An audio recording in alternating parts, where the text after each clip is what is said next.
আমি চইলাছি এই কপাল। প্রায় 5 দশক রূপালী পর্দায় অভিনয় দিয়ে দর্শকদের মন জয় করা অভিনেতা প্রবীর মিত্র 1943 সালের 18 আগস্ট কুমিল্লার চান্দিনা উপজেলায় জন্মগ্রহণ করেন। পুরান ঢাকায় বেড়ে ওঠা প্রবীর মিত্র 1969 সালে এইচ আকবরের সিনেমা জল ছবির মাধ্যমে বড় পর্দায় পা রাখেন। ওপার বাংলার নন্দিত নির্মাতা ঋত্বিক ঘটকের তিতাস একটি নদীর নাম সিনেমায় কবরীর বিপরীতে জুটি বেঁধে অভিনয় করে নজর কাড়েন। আর কোনো ভয় নেই, তুমি নিশ্চিন্তে বাড়ি যেতে পারো। বেশ কিছু সিনেমায় নায়ক চরিত্রে অভিনয় করলেও প্রবীর মিত্র পার্শ্ব চরিত্রে নিজের আলাদা পরিচিতি গড়ে তোলেন।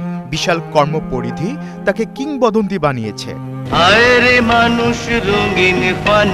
কাজের স্বীকৃতি স্বরূপ 1982 সালে মহিউদ্দিন পরিচালিত বড় ভালো লোক ছিল সিনেমায় অভিনয়ের জন্য জাতীয় চলচ্চিত্র পুরস্কার পান। জাতীয় চলচ্চিত্র পুরস্কারে আজীবন সম্মাননা প্রাপ্ত প্রবীর মিত্র 2025 সালের 5 জানুয়ারি মারা যান। তিনি ঢাকায় সিনেমার ইতিহাসে চিরস্মরণীয় হয়ে থাকবেন। আফফান মিতুল, 71।